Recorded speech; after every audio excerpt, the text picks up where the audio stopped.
This is the story of the Hunchback and the Swan. Once upon a time lived a man who wasn't so old, but he was often mistaken for an old man because he was hunched over. He had a big hump on his back, and he never said a word. He was completely mute. He lived all alone in the forest, and he was a great lover of the small animals, and they loved him. They would always gather round his hut, and he would sit with them in the evening. But his greatest love was reserved for the swan, and he would go down to the lake and just gaze at her. But she had no idea. She kept herself to herself. She didn't mix so much with the other animals. Now this man, he made his living by gathering kindling. And each month he would go to the village and he would sell his kindling and buy his provisions. And the villagers, you can imagine, they tolerated him. But not much more. They were somewhat suspicious and disdainful. And when he left the village, the boys would gather, and it became a game for them to throw stones, just small stones, and they would throw them and try and hit him on the hump of his back. Well, the man would walk home. He, of course, said nothing, but the animals were always there to greet him. And this was the pattern of his life.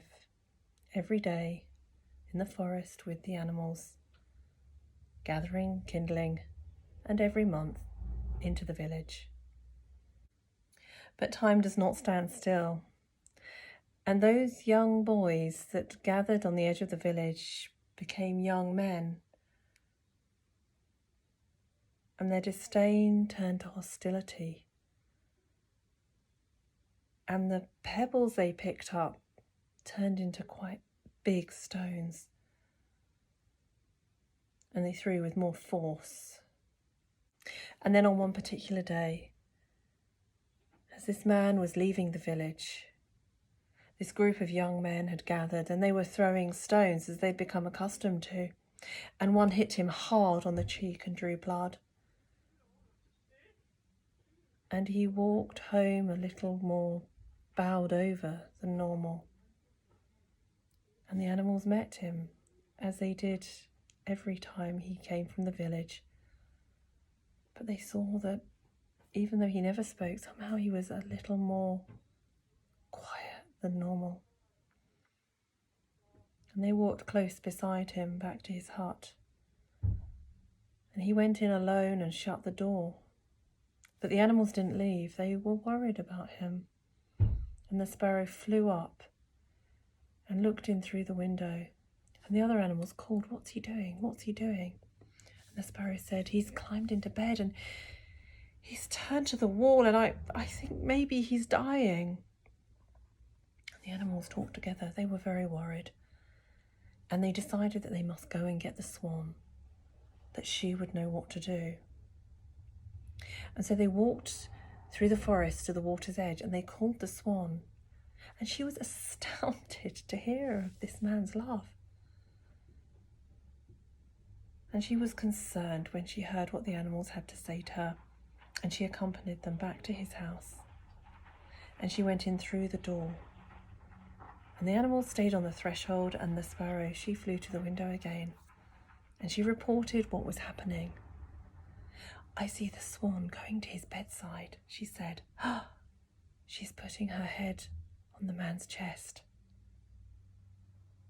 "What now? What now?" said the little animals. "Why, she's plucking a feather from her back and she has plunged it into his heart." And as she watched, she saw the man's hunched back unfurl to two beautiful white wings, and his neck elongated. And out of the hut walked two magnificent swans. They walked together to the water's edge, and the small animals gathered and watched as they took off into the sky. And they flew into the blue beyond. The man who was once Hunchback and now a magnificent swan.